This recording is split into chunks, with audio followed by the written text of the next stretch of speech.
Your Excellency, thank you very much for your time and for this interview.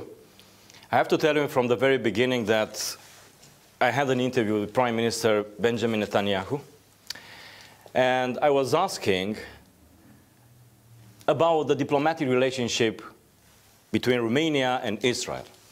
And the Prime Minister said they are on the highest level, like never before. That was a few years ago.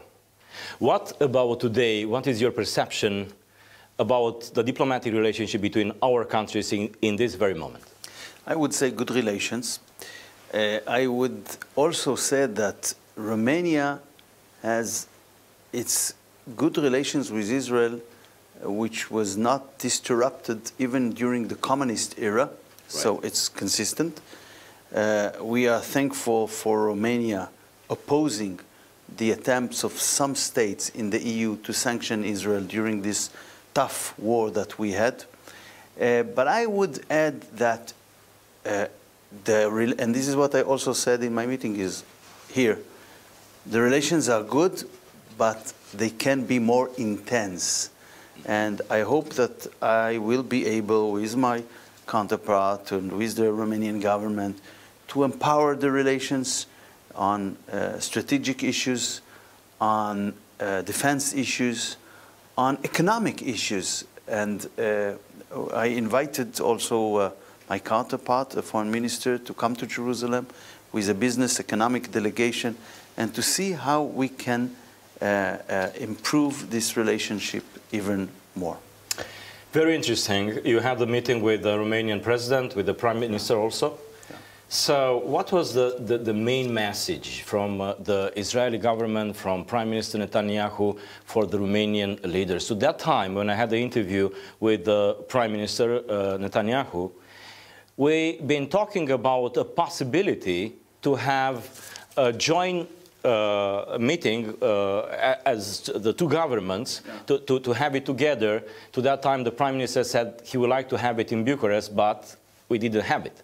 So what is the main message from the Prime Minister Netanyahu and from your government for the Romanian government and for the Romanian president? As I told you, the main message is we have good relations, but we want to make them more intense, more deep. Let's work now on strategic issues, on defense.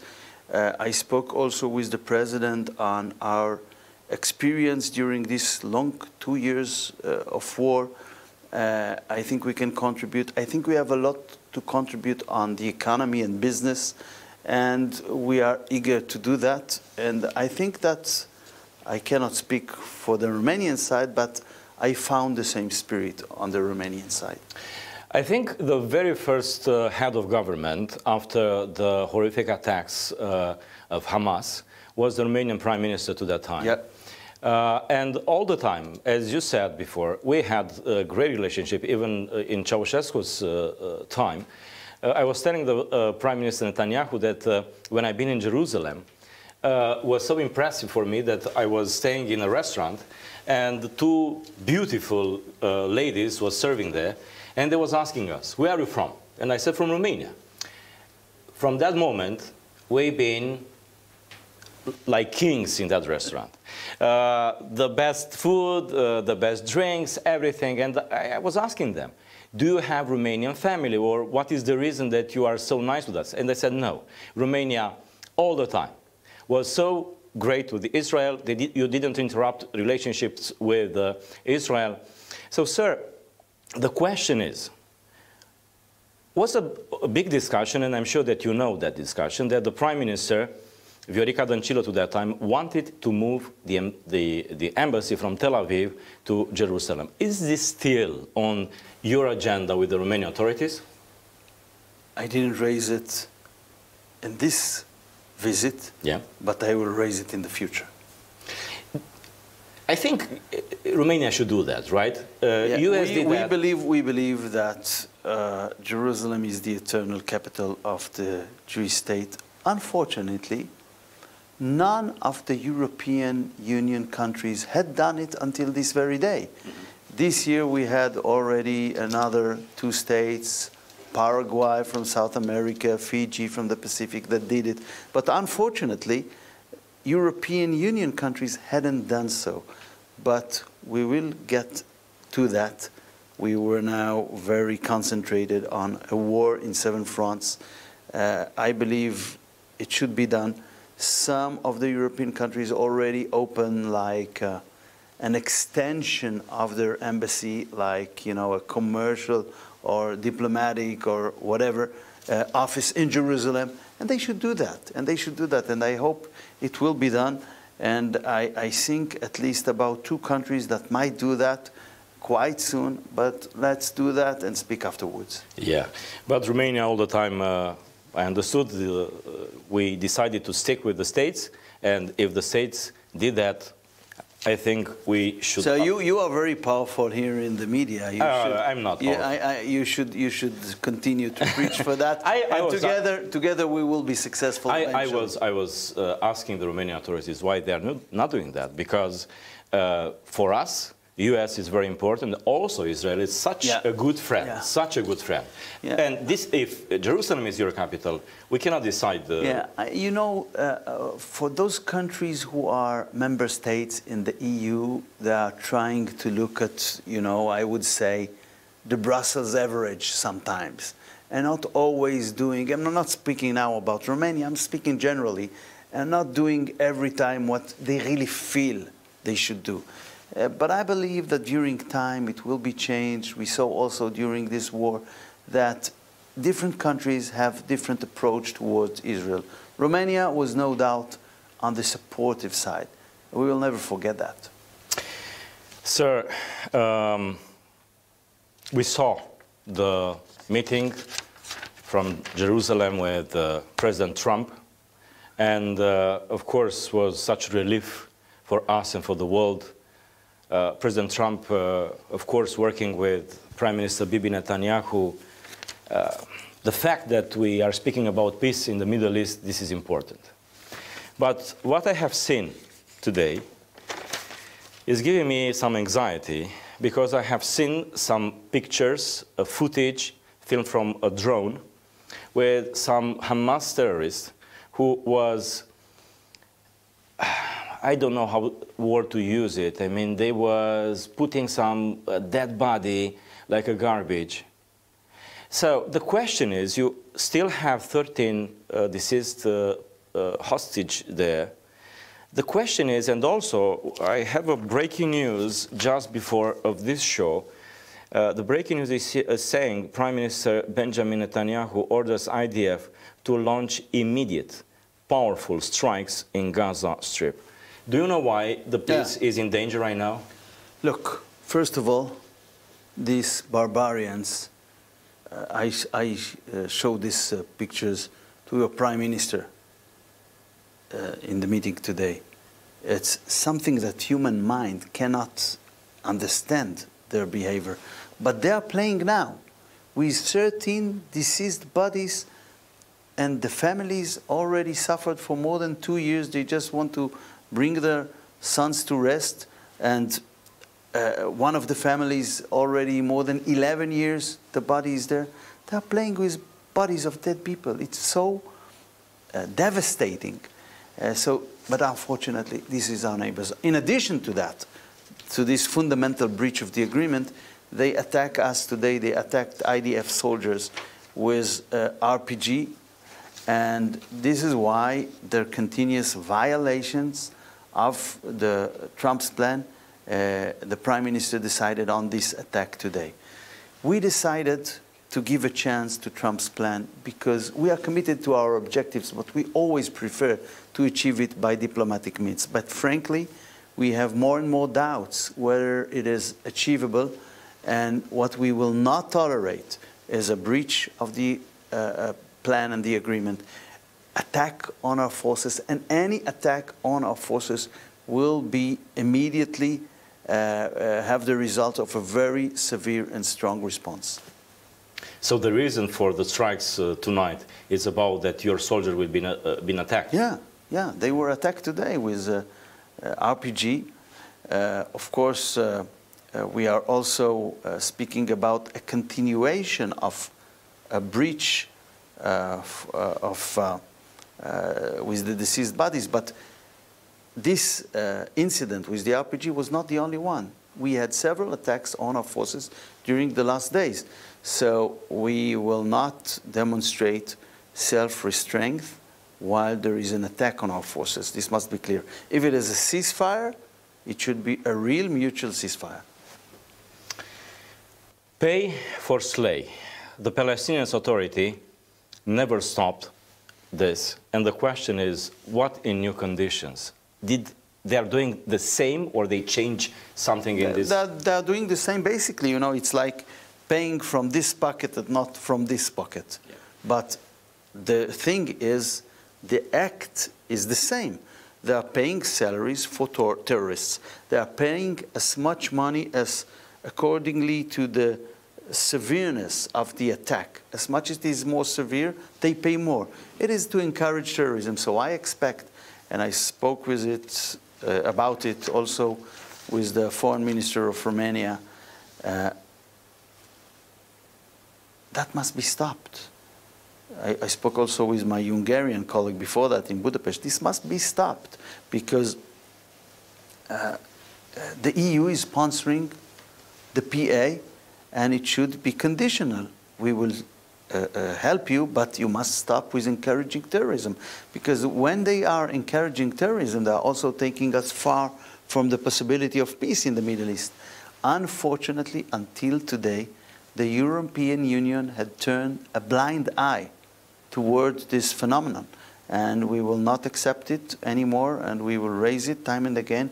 And I also expect from Romania, as a distinguished member of the European Union, to raise this issue when discussions on further support to the PA is being brought to its establishment.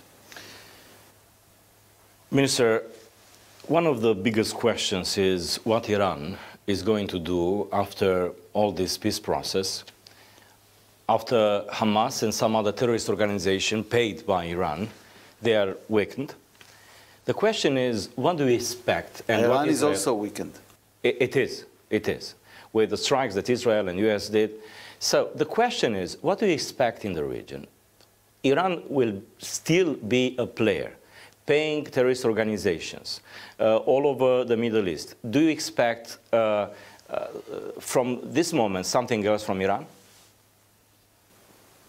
I hope so, but I'm skeptical because this regime is very fanatic and one must be realistic. But what I can say is when this radical axis is being weakened, the possibilities to widen the camp of peace and normalization in the region is growing, and I hope that we will be able to reach new normalization agreements soon. Of course, if situation in Gaza Strip will be stabilized eventually, that will help us. But as much as this camp will be bigger, that will weaken the radical axis led by Iran. Sir, also, it is a big question about what is the position of your government. We know that between European Union and US, it is something they are not on the same page about two-state solution. What Israel is answering to the European Union, who is asking for two-state solution? That if someone is so desperate, like for example France. France is very desperate for the two-state solution. Why do you think it's this And way? France is a big country. They can establish a Palestinian state in France. We have a But not in the Middle East? The Middle East is also big. We have so many Arab countries, but Israel is a very tiny country. And we learned something from previous processes like the Oslo process and like our withdrawal from Gaza Strip. And now to try to establish a Palestinian state will be a Hamas state, will be a base of radicalism and terrorism just a few miles from all our population centers. We cannot jeopardize our security and our future.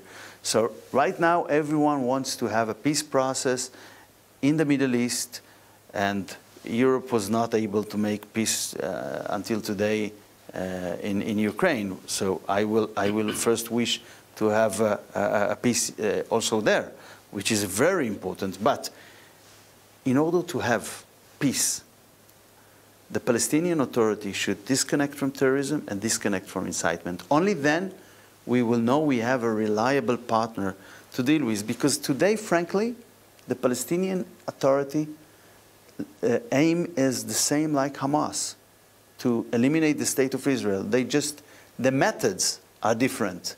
The tactics is different. But basically, if you look at the textbooks in the schools of the PA, it's the elimination of the state of Israel as much as you have with Hamas education. So sometimes, you know, you hear the words two-state solution, but it might be not a solution. It might be also a problem. It might be not a two-state solution, but a two-states illusion. So let's be practical. We have something on the table now, the Trump's plan. Let's concentrate on making it successful. And maybe if it will be successful with step-by-step approach, we can move forward. But don't base our peace plans on illusions, on things which are not realistic. As much as Europe will not do it with regard to Ukraine, we cannot do it when it is an issue for our security and future. Minister, I was trying to understand your personality before this interview, so I searched for everything. Okay. I realized that you are interested in security and, of course, how can Israel protect themselves. But also you are interested in diplomacy. And I saw there something really interesting, diplomacy based on values. Yeah. I was looking on your name. You have two very powerful names, Gideon and Moses, right? Moshe. Yeah. So my name is also Mihai, which is from the Bible also, Mishael, okay? Our names is talking about our background, about our values. Yeah. I am very impressed with Gideon. God will be with you, mighty warrior. Extremely impressed with Moses, one of the most powerful figures of our history. Very impressed with David and Daniel and all the big figures. And Mishael also was with Daniel in the middle of the chaos, but God was with them. So we have the Romanians, which are a Christian country, and with Israel, so powerful values together. How can we fight together against anti-Semitism? This cancer, who is now back in Europe, back in the world, and of course is so incredible to watch all of these horrible issues. When we had Holocaust, when we had these horrific attacks in Israel, when we know the history, how can we work together based on these values? Well, first of all, I believe that alliance between Romania and Israel is truly an alliance of believers. When you're asking me about anti-Semitism, it's a European task, because Europe has a strong and special commitment, because on European soil, the terrible Holocaust happened in the previous century. So now it must be very tough, very decisive to uproot these phenomena. I see it less present in Romania than in other European countries, but it's still present.